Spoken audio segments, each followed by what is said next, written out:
Hai, apa kabar semua? Semoga kita semua diberikan kesehatan, semangat belajar, dan selalu ingin tahu pada pengetahuan-pengetahuan yang baru. Nah, kali ini kita akan belajar tentang PLH, Pendidikan Lingkungan Hidup. Tentang apa? Masih di pencemaran lingkungan, tapi sudah di bagian yang kedua. Nah, mau mengingatkan lagi, simaklah baik-baik video pembelajaran ini sehingga pada saat mengerjakan soal atau ditanya oleh Bapak Ibu guru, kalian dapat menjawab dengan baik.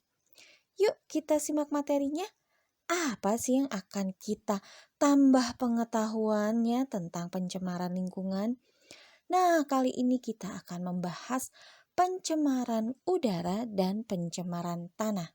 Yuk kita simak materinya. Nah, polusi udara adalah pencemaran yang terjadi di udara.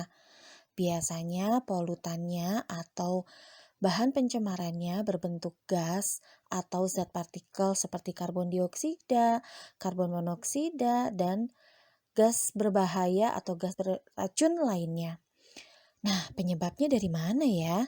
Nah, penyebabnya adalah emisi atau gas buangan dari kendaraan bermotor, kemudian emisi dari pembangkit listrik yang menggunakan sumber energi yang beracun seperti batu bara dan diesel.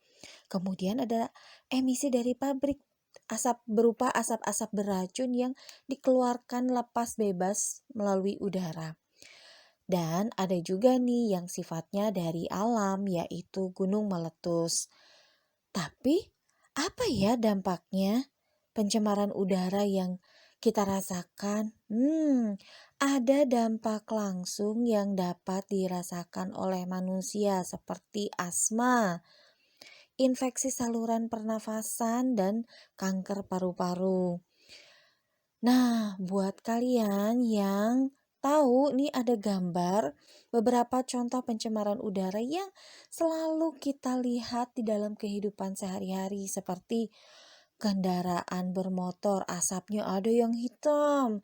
Nah, itu selain dari tidak terawatnya mesin kendaraan bermotor juga mengeluarkan gas yang berbahaya. Terkadang kita kalau berjalan atau menyeberang di jalan kemudian ada motor, ada mobil yang menyemburkan gas, kita langsung otomatis tutup hidung ya.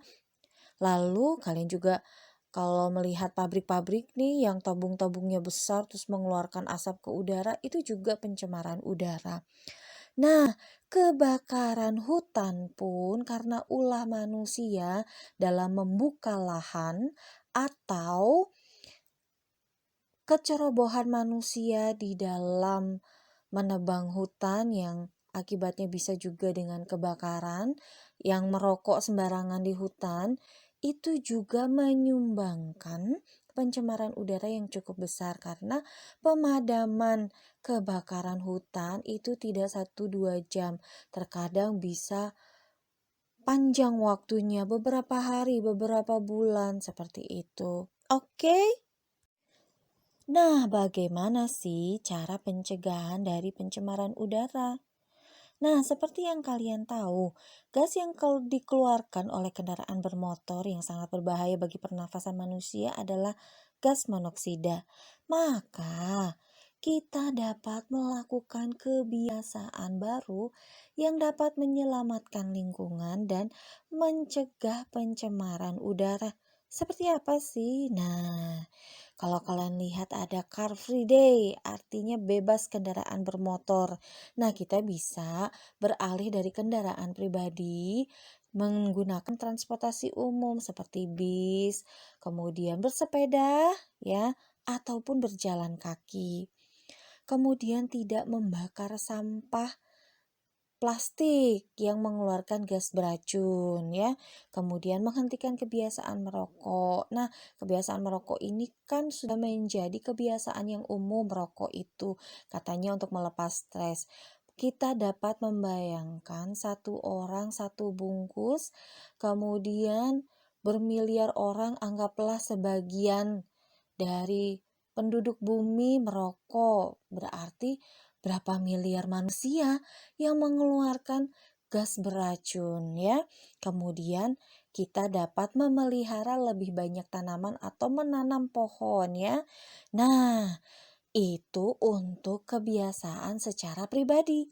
Bagaimana cara pencegahan secara lebih luas, misalnya pabrik-pabrik, kemudian perusahaan-perusahaan. Nah, ada caranya. Yang pertama, menghindari pembakaran hutan dengan cara membuka lahan dengan lebih tertib, tidak merusak lingkungan.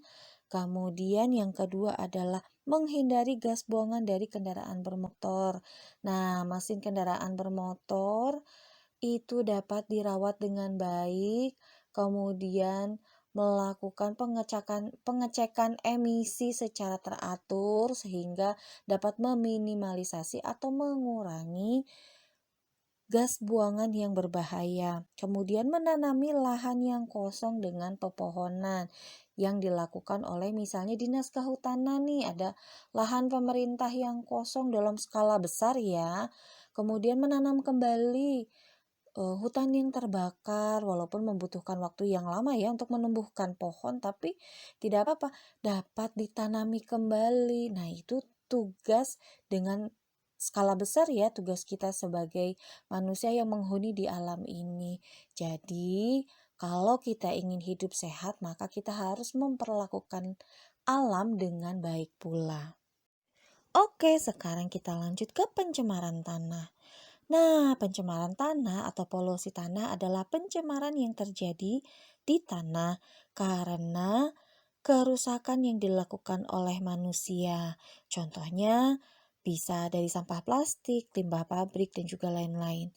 Lah, jadi kegiatan manusia seperti apa sih yang dapat menyebabkan pencemaran tanah?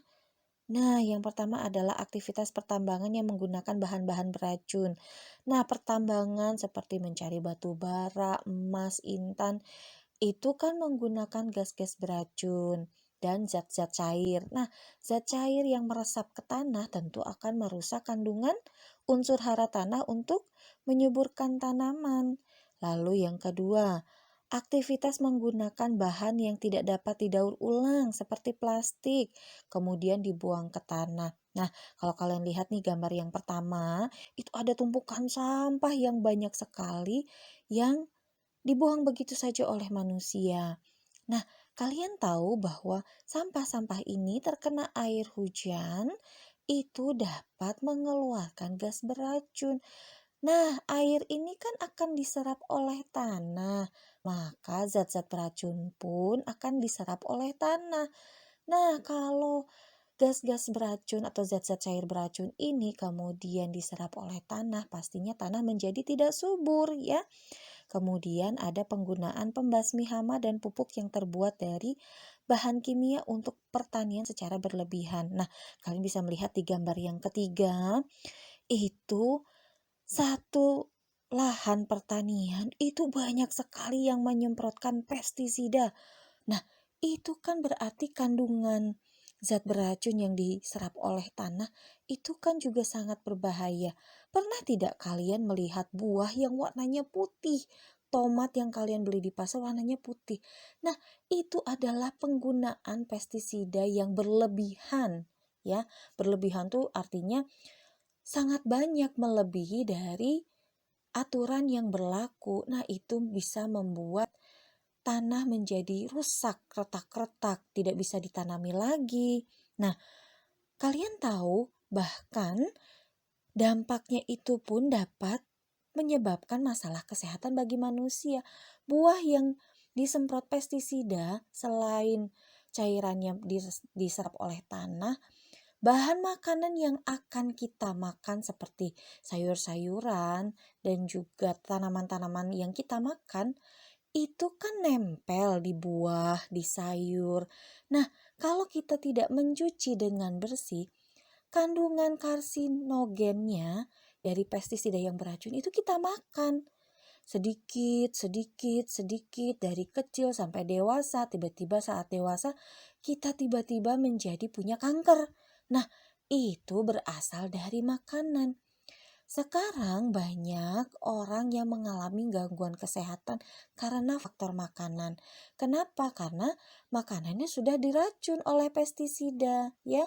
Kalau kalian membeli buah dan sayur, dicuci ya menggunakan garam, kemudian menggunakan cairan pembersih yang khusus untuk sayuran dan juga buah-buahan. Supaya apa? Supaya lapisan yang pestisida yang menempel di buah dan sayur itu dapat hilang. Karena kalau kita makan lama-lama menjadi bukit, lama-lama menjadi penyakit gitu ya.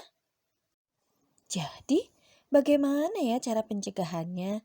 Nah, kalau kalian lihat poster nih ada 3R, reduce, reuse, and recycle. Nah, itu artinya kita harus mulai menyadari adanya konsep 3R ini. Supaya apa? Supaya mengurangi sampah plastik ataupun kita dapat mendaur ulang selain sampah plastik yang tidak dapat didaur ulang seperti kaleng ya.